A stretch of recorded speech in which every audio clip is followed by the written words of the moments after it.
Дорогие друзья, мы рады приветствовать вас на канале Якутия-24. В эфире передача «Просто вкусно».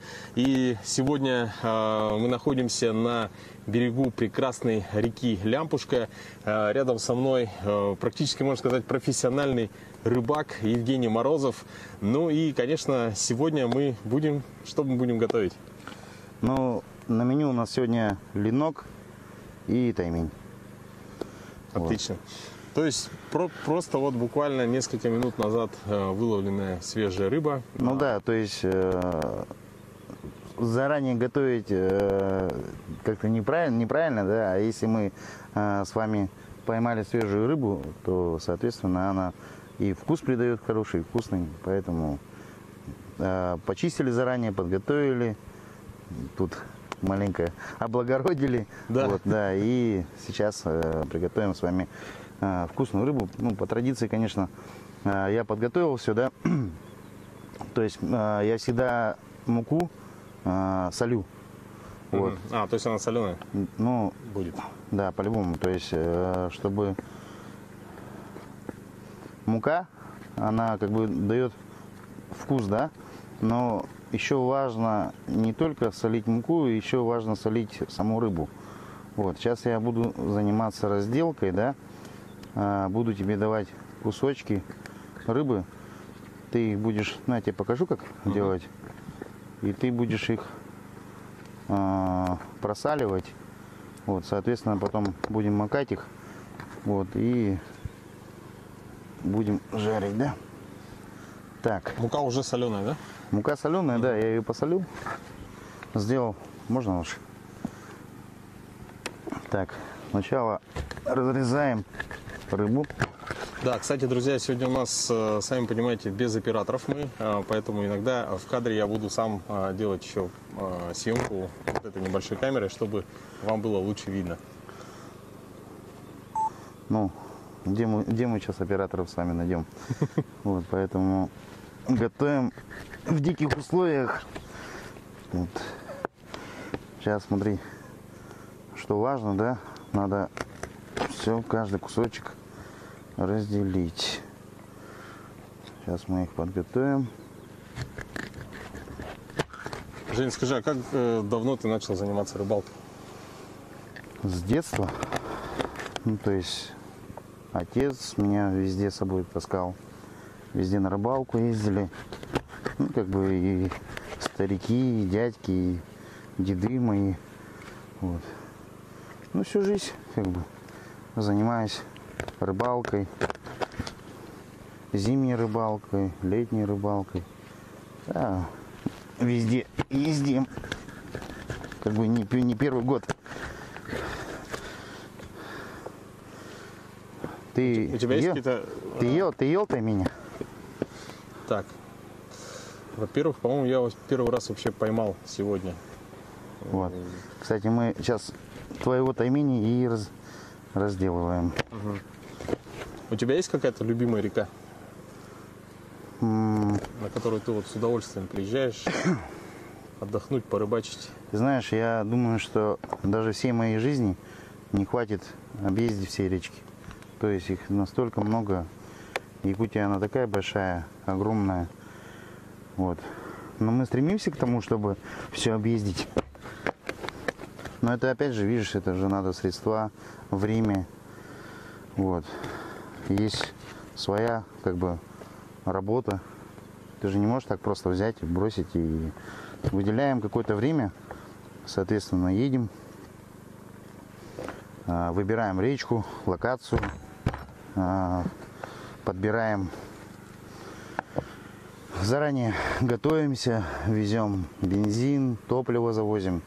Вот, но если это далеко, Лямпушка это далеко, мы заранее отправили бензин сюда, отправили, подготовили. Заранее мы оформили документы на въезд этой речки, потому что эта река непростая, и сюда попасть не каждому суждено.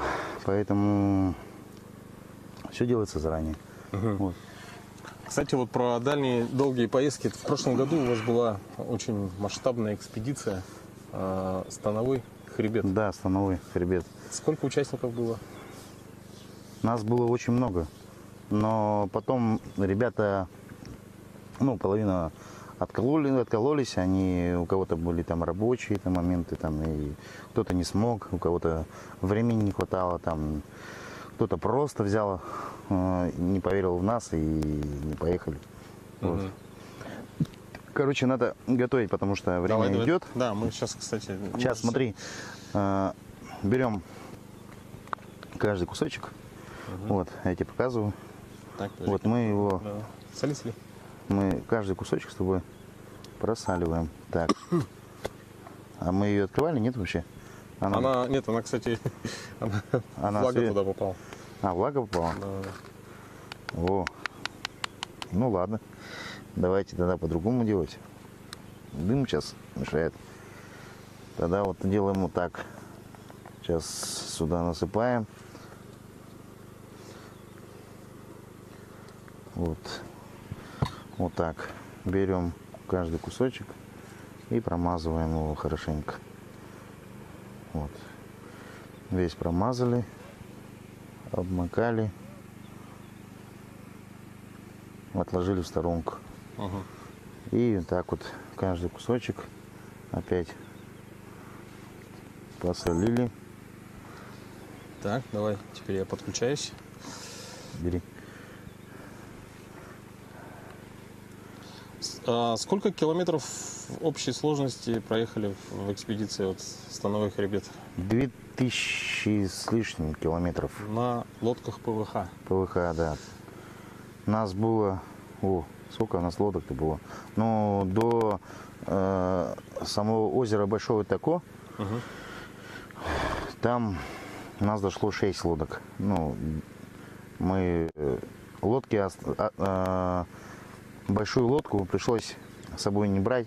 Ну, просто нам физически бы не хватило. Там мы уперлись в Муланский порог. Вот, мы там прожили 3 дня на этом Муланском пороге.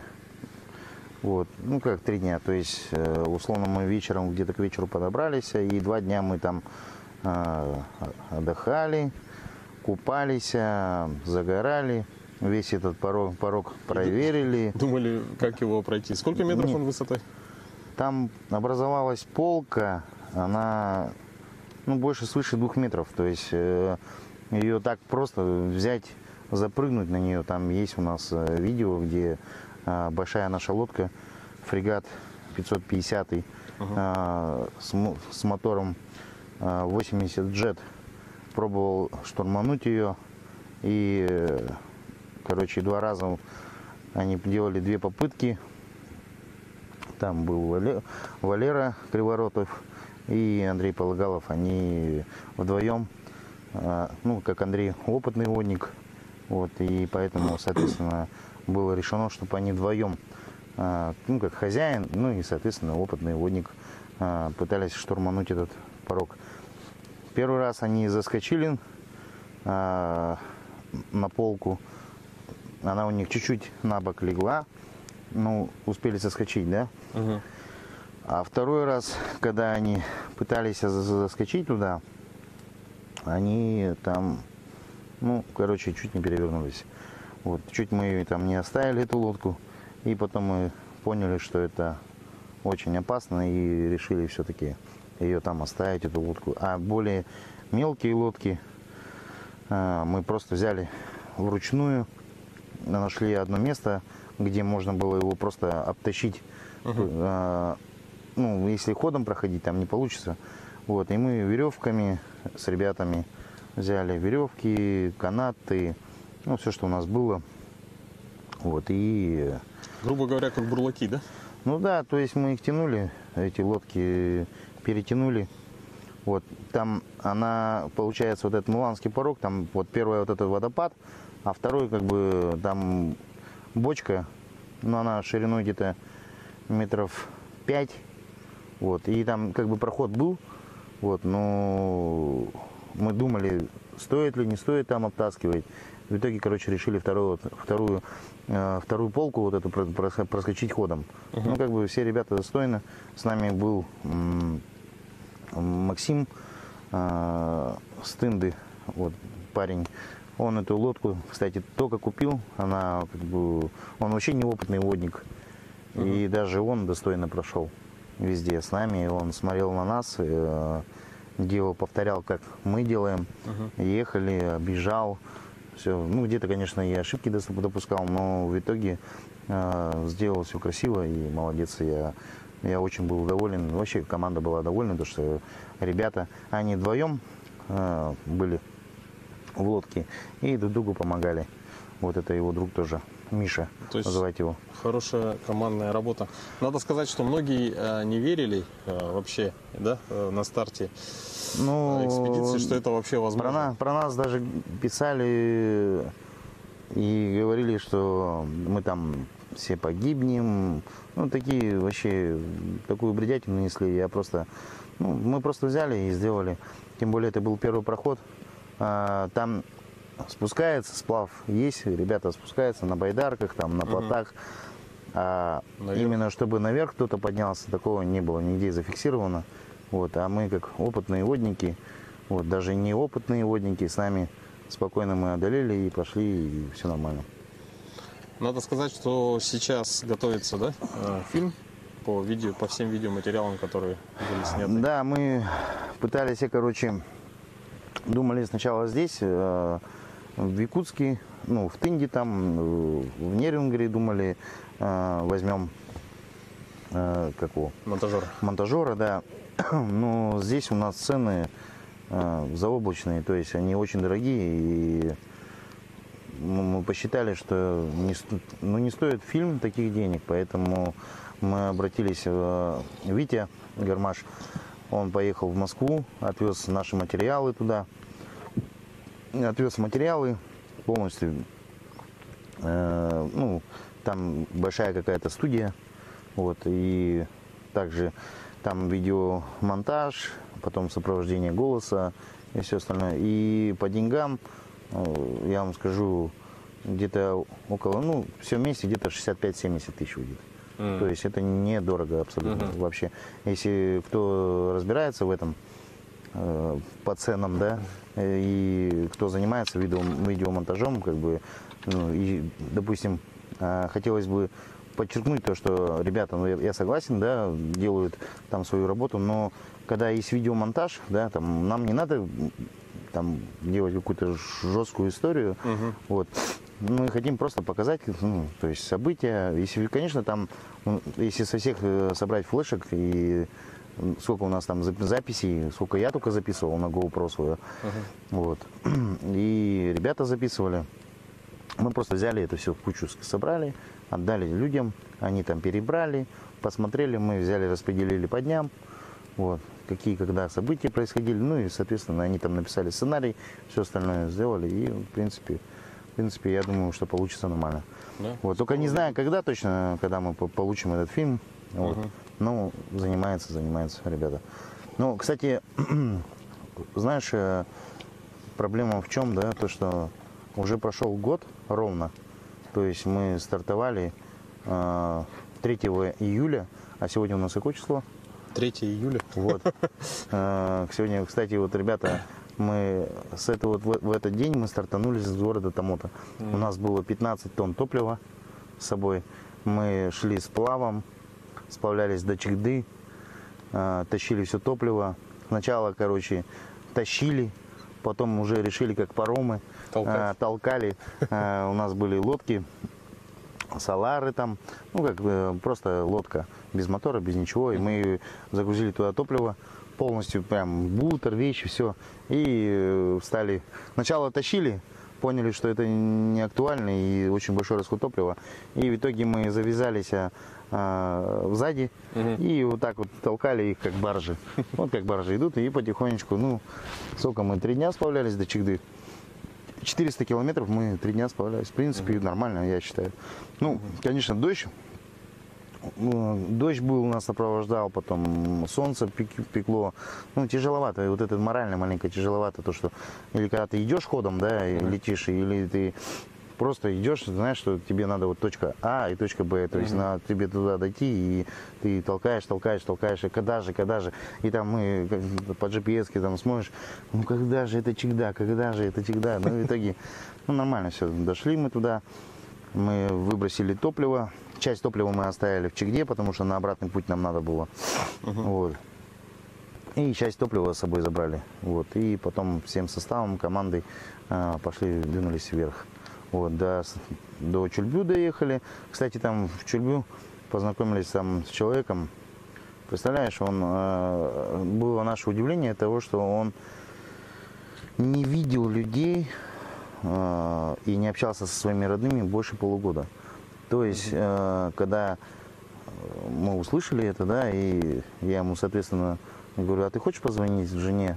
А он, а что, можно? Я говорю, ну да, можно. Я ему даю свой спутниковый телефон, я говорю, на, звони. Вот. И когда человек начал разговаривать с женой, ну то есть это не просто было, знаешь, там наигранное что-то такое, а у человека реально, он взрослый мужик, и у него он плакал. То есть он разговаривал и плачет, смеется и плачет. Ну то есть мы там вот на него стояли толпой, и смотрели и удивлялись, это, что ну, он действительно эмоции были зашкаливают. Ты знаешь, как он был доволен, и он нам говорил: спасибо огромное, ребята, спасибо. И когда он уезжал из дома, у него родилась дочка, вот, и, соответственно, родилась, и даже, ну, по-моему, месяц он исполнилось, и он уехал, вот, и ребенок там уже подрастает, да, он там не видит ни первых шагов, ничего, да, и, соответственно, это очень морально тяжело. Вот, а там он был один, и там у него была только собака. Все. То есть, представляешь... Он метеоролог? Да, он метеостанция там, Чульбю называется. Вот. Он нас приютил, растопили баню, помылись. Ну, вообще классно. Очень классно. Здорово. Съездили ребята, также поймали рыбки на стол, как мы сейчас с тобой. Вот, поймали рыбки, мы тут же пожарили это все. Вот, приготовили ужин. У нас с нами был Алексей. Он очень хорошо играет на гитаре. И мы сидели вечером и вот кричали песни там. Вообще, ну классно было, вообще классное время. Здорово. Переходим к линку. Да, сейчас линка. Ну, кстати, можно было уже это... туда, да, вот. положить? Не, давай, наверное, я думаю, дорежем, досолим, и потом уже перейдем к сковородке к нашей. Так. Так, Сейчас. я весь в муке уже.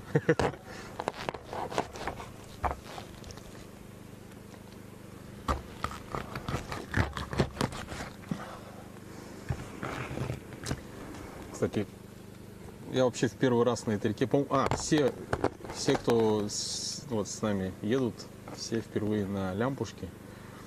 Очень красивая река, особенно В самом начале, да? в самом начале там есть такой красивый момент, восьмерка называется. То есть петляет между гор река, очень живописно, красиво. Да, река Лямпушка, она, ну, скрыта от глаз. И когда сюда мы собирались, я звонил многим людям и спрашивал, а сколько же вы километров поднимались? И все там, кто-то на вертолете прилетал, кто-то там, я не знаю, кто-то вообще не был здесь ни разу. Вот, и, короче, информации очень мало. Вот. Сейчас, ну, по плану-то подняться нам в Верховье до Наледей. Вот. Так что не знаю, как это получится. Да, и отдельный сюжет будет в передаче «Испытано на себе». То есть параллельно идут, мы ведем съемки интересных мест, красивых достопримечательностей. Поэтому следите за программой. Так, теперь солим также. Слушай, я, наверное, сюда выложу пока, да? Или... А ты ложи, да, сбоку, ну, ничего страшного. У нас же там все постелено, салфеточки. Все чистенько, аккуратненько.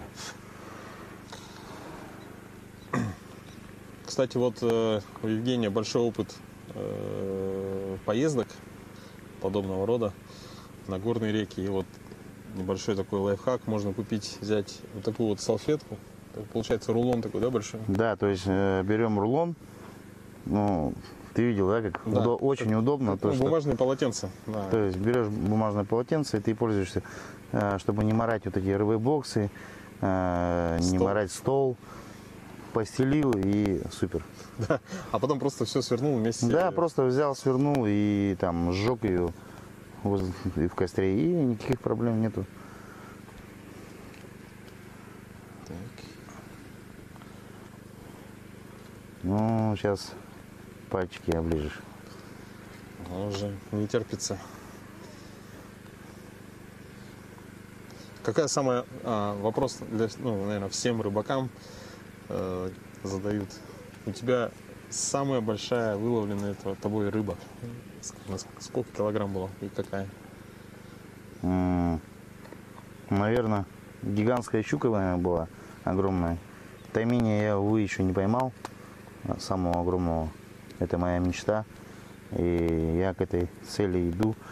Ты знаешь, я многих ребят знаю, которые не один и тоже не первый год ездят. И у них у всех есть мечта поймать тайменя большого, да. Кому-то удается поймать, кому-то не удается поймать. Вот. Ну, видать, Байнай мне дедушка еще пока не сказал, вот на, Женя, держи большого тайменя. Ну, видать, придет свое время, и я когда-то, может быть, да, поймаю. Я надеюсь, что я поймаю большого трофейного тайменя. Запечатлю его, сфотографирую с ним. Как все ребята, отпущу его, вот, помахаю ему рукой, но зафиксирую того, что я его поймал. Вот, и... А, кстати, может быть и хорошо, что я его не поймал.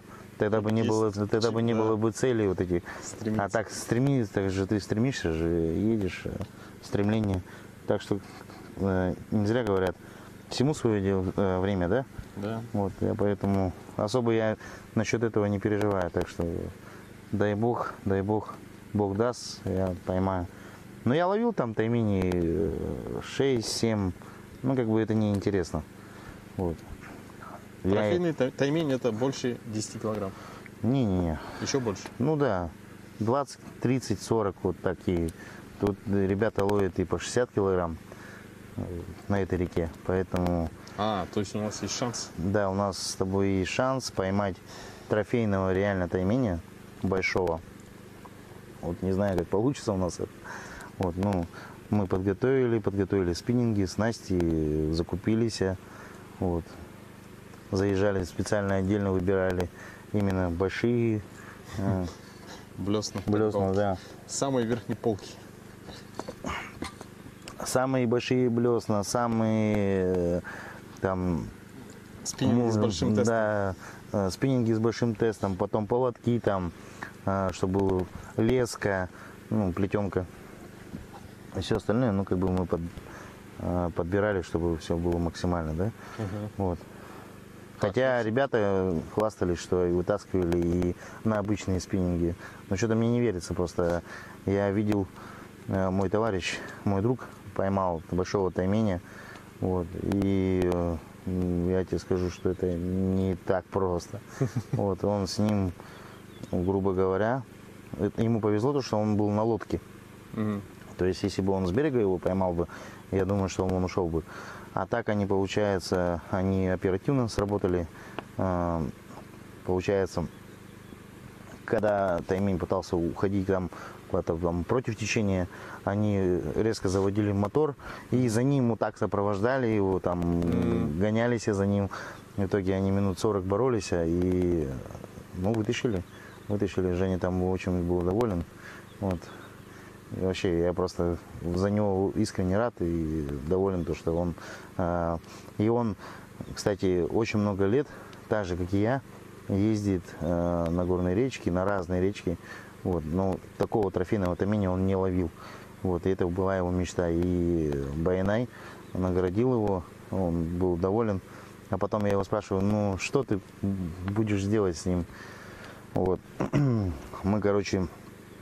Ну, во-первых, это его был трофей было принято его, ну, как бы это им было принято решение, он все-таки захотел его оставить себе. Вот, потому что он мечтал так долго, он больше 10 лет ездил за ним, охотился. Вот, и, ну, короче, он его так и не отпустил. Вот, и сделали чучело с головы. Вот, он специально давал людям, сделали чучело. Очень красивое, кстати. Вот, и... Ну, я не знаю, как я поступлю, конечно. Там решишь. Пока не знаю, как я поступлю. Вот, ну, Женя трофейного своего томения. Слышал, он, кстати, был больше 40 килограмм. Ничего себе. Да, то есть у нас были весы на 30 килограмм. Мы, когда его пытались взвешивать, мы подняли, безменом поднимали, и он даже хвост не оторвался еще от земли. То есть не хватило его. Ну, я думаю, что там за 40 килограмм был. Ну, реально он вот такой больше этого стола. Там. Даже рук не хватает, Да. показать. Ну, голова у него была вот 15-литровое ведро. Вот, она туда только даже и то не лезла. Эта голова только. Представляешь? Вот мы за эту голову очень переживали, пытались ее там сохранить, да, там, чтобы засолили ее, там, чтобы довести ее, там, переживали, потому что еще солнце, жара была, вот, и переживали очень. Ну, в итоге довезли, все, сделали чучело, вообще классно, ну, молодец. Друзья, ну что, мы переместились буквально на метр левее, поближе к нашему костру, к нашей сковороде, где, конечно же, уже начнем жарить рыбу. Так, заливаем масло, да? Да, сейчас уберем Комара. лишние, да, там, животину уберем, зальем масло.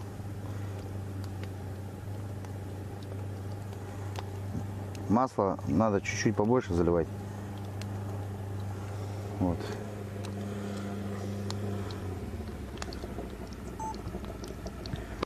Так, ты теперь будешь мне просто подавать кусочки. Так, давай, держи.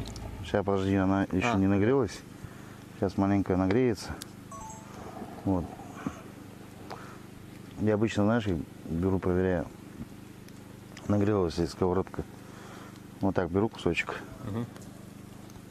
И проверяю. Если шкварчит. Да, если шкварчит, значит все хорошо. Вот, теперь поехали. Давай по одному кусочку.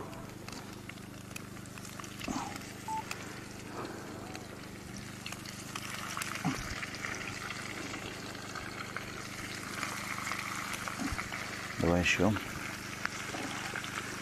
Так.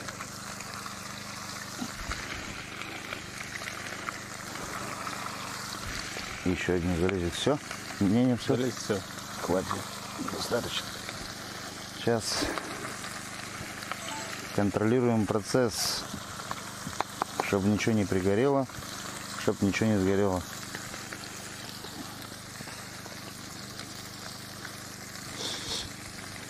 Сейчас будем жарить. Ну, Если рыба на есть. самом деле очень быстро готовится, да?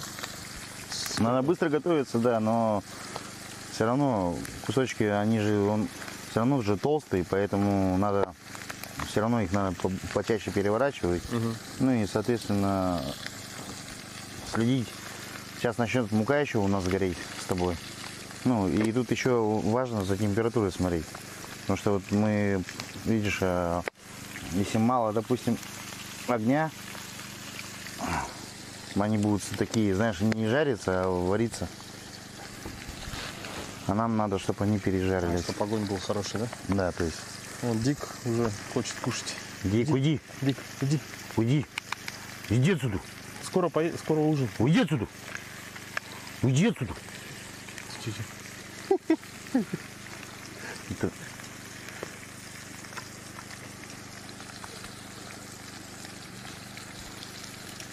Ну, все, Дику ушел. сколько лет? А? Сколько лет? 2-й год. 2-й год. Постоянный спутник, да? В поездках. Но он в том году со мной прошел 6000 километров. 6000. Да, только водного пути. Ну, такой хороший. Только водного маршрута. Вообще, без собаки, конечно, вот в такие места ездить не стоит. Не то, что не стоит, а опасно ездить. Потому что собака, во-первых, у нее обаяние, слух, зрение и все остальное у нее, ну, я не знаю, вот сколько раз, да, там, ну, 1000 раз, наверное, лучше, чем у человека. Поэтому он в любом случае, да, если медведь будет к нам подходить, там, ну, ты же видел, что когда мы поднимались, да, По дороге сюда мы да, прямо то есть, на берегу стоял Мишка.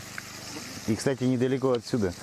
Вот, поэтому мы, кстати, подальше от него же уехали, но все равно очково, что он к нам в гости придет. Поэтому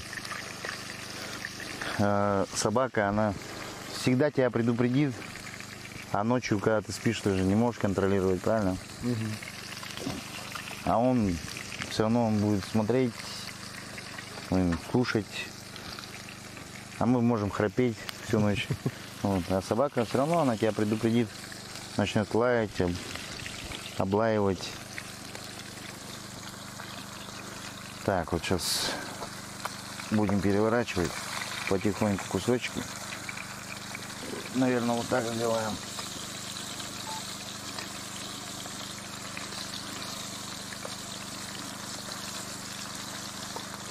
Сейчас мы их равномерно будем жарить со всех сторон. Какие-то кусочки, может быть, неровно ложатся, но будем смотреть. Сейчас, видишь, огня чуть-чуть, мне кажется, маловато. Надо чуть-чуть добавить дровишек. Но, опять же, боишься, что переборщить. Потому что будет не сидеть некомфортно. Начнет ноги гореть. Ну и что-нибудь подпалишь себе, поэтому всегда подготавливаешь. Вот решетка, кстати, очень замечательная вещь. Да, кстати, удобно. То есть, получается, здесь это для сковороды, да? Да, то есть тут можно и казан поставить, и здесь чайник у нас можно поставить рядышком тут же. И все прожаривать. Вот видишь, огонь сейчас чуть побольше стал. Сейчас у нас масло побольше начнет кипеть. Так, насчет самой большой рыбы спросили. Насчет самой вкусной. Какая для тебя самая вкусная? Самая вкусная? Да. Ну, я даже, наверное, затрудняюсь, потому что тут же, опять же, смотря как ты приготовишь. То есть можно посолить, можно пожарить, можно сварить. И особенности у рыбы разные. То есть у окуня, допустим, горячего копчения. Ты пробовал горячего копчения линка? Или окуня? Вот. Да, подожди-ка, окуня коптили. Мы, да, в прошлом году очень вкусно, когда окунь копченый. Да, то есть вот горячего копчения окунь мне нравится, да. Но когда я попробовал линка горячего копчения в коптилке, это просто, не знаю, бомба какая-то. Я говорю, неужели так может быть? То есть очень вкусно, очень. И меня первый раз научил человек. Он, кстати, вообще не местный, да? И он, получается, с нами, они, поехали с нами. Звать его Камиль. Он с Новосибирска. И вот он приготовил линька. Ну, то есть он не первый год ездит тоже на рыбалке. Вот, и он сюда приезжал в качестве гостя. Вот, но это не на этой речке было, а на другой речке. Вот, и когда мы вернулись обратно, мы попали в шторм. А что делать? Короче, самый был прикол, с чего он и как он ее сделал. Он взял 200-литровую бочку. 200-литровую бочку. Туда положил камни. То есть бочку нашли. Коптилки-то не было. Он взял бочку 200-литровую. Положил положил туда камни, положил туда дрова, там, ну, эти опилки положил туда, настрогал, там, у него там свой был, это, все подготовил все это, да, там какие-то палочки набросал, ходил там, убирал, вот. И поставил на большой костер, вот, ну, на костер, и мы этот костер как бы подготовили, и он начал там готовить. И он говорит, весь секрет в чем? Надо его готовить 40 минут ровно. По времени прям. По времени прям, да. И мы стояли вот этот процесс, контролировали вдвоем, мне было очень интересно, что же там произойдет. Короче, он туда, ну, поместилось у него 2 линка, ну, в эту бочку, там не больше, то есть мы такую вот решетку туда положили, там у нас была поменьше, и вот он решетку, на эту решетку он положил 2 линка, то есть больше ты фактически туда не запихаешь. И вот эти 2 линка, она столпа большая, вот, а ребята там сидели отдельно, а мы там с ним вдвоем контролировали это все. И когда он достал это, все-таки вот я дождался этого момента, когда вот этот табам, вот, готово, мы достали этот линка этого, и первый кусочек он, ну, соответственно, меня говорит, хочешь попробовать? Я говорю, ну, конечно, я столько времени не ждал.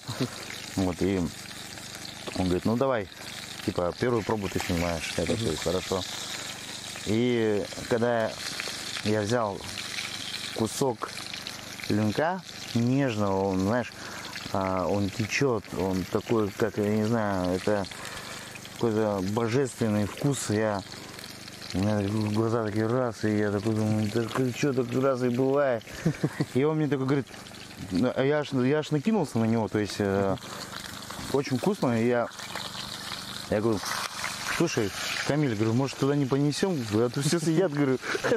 Он такой, не-не-не, ну типа, мы же готовили на команду, значит, надо с ними поделиться. Я говорю, ну, блин, ну ладно, говорю.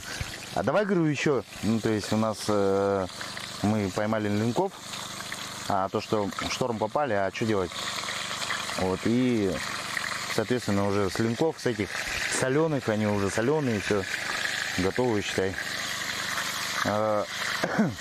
И вот он с этих линков мы, короче, ребятам отнесли. Там ребята тоже были довольны. Короче, мы в азарт вошли, мы приготовили 8 линков. 8? 8. Представляешь, 8 линков уже было не по 40 минут.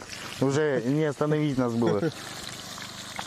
В итоге очень всем, ну, не то чтобы еще понравилось, и все наелись, и уже никто не хотел ни гречки, ничего там, ну, доел уже.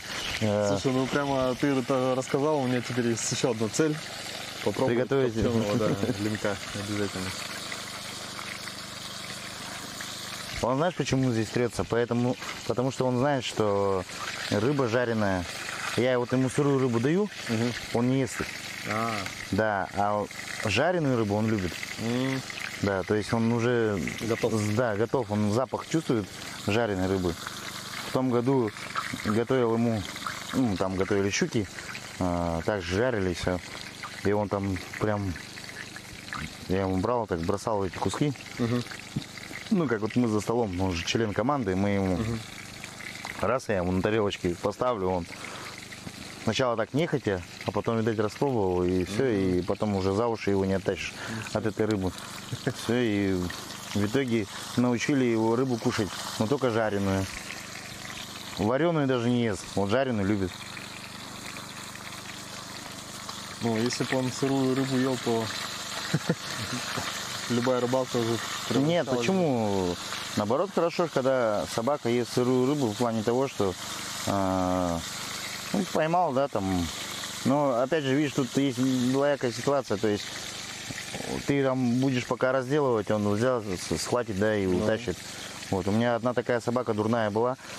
Мы поехали на зимнюю рыбалку, да, и, короче, на жерлице ставили, и цепляешь окуня небольшого там, или сорогу там, или еще что-то такое, да, И на тройник я ее одел, все.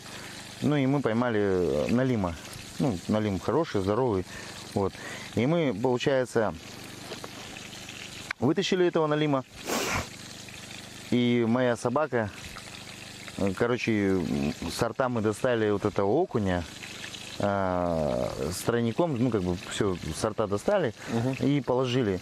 Так она, то, что она сырую рыбу ест, вот это проблема, то, что она схватила ее и пыталась, представляешь, вместе с тройником проглотить. Ой-ой. О, это вообще было, вообще я прям вцепился и рот открыл и туда вот так прям в глотку и залез, а потому что она уже начала его глотать. Представляешь, если бы я с тройником, я не знаю, что бы пришлось еще делать. Ну, просто бы, да, собаку испортили и все. Вот. Я прям у нее из глотки вырвал. И, соответственно, его, когда мы там разделывали, чтобы вот такой ошибки не повторить, я его отгоняю от этого, ну, то есть от сырой рыбы. Почему не даю ему есть? Потому что он может просто взять и так же, допустим, где-нибудь пока ты будешь с блесны там снимать, он ее схватит, да, и ну все, и собаке хана. Вот. Поэтому, или там, а где ты там ему будешь если ты там далеко находишься, где ты будешь искать ему там первую помощь, да, там, это же надо скрывать собаку, наверное, да, там, операцию делать, это же не так просто. Да, да. Вот, поэтому, короче, сразу я уже изначально, я радовался, что моя собака ест сырую рыбу, но после той ситуации, которая произошла, я вот эту собаку уже, ну, не стал уже приучать к сырой рыбе, потому что опасно. Так, ну что, рамки нашей передачи, конечно, не позволяют весь процесс, да, то есть всю рыбу пожарить в эфире, поэтому мы сейчас положим вот эту порцию, а ту порцию распробуем, да, снимем пробу. Да. Дик. Дик, уйди, пожалуйста. Видишь, он чувствует, я же говорю. Дика, звездный час. Да, он ждет уже. Он знает. Не, все. Все, да? Да. Я думаю, достаточно. Так, ну давай. И, кстати, надо, вот это самое важное, надо пробовать, когда она горячая. То есть... Передайте, пожалуйста. Я уже... У вас уже слюни текут? Да, хочу распробовать. Сейчас, секундочку. Давайте мы чуть-чуть, как на газовой плитке, добавим огня. Добавим. Вот.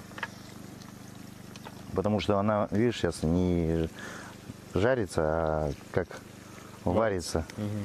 Нам поэтому надо чуть-чуть огня добавить, и будет хорошо. Ну что, друзья, итак, снимаем пробу. Жареная рыба, свежепойманная. Это, по-моему, ленок, потому что он был сверху. Так, Дик вот уже хочет попробовать. Не, он знает, он сейчас уже... попробуешь, сейчас попробуешь. Дик, нельзя. Сначала я. Нельзя, Дик. Дик.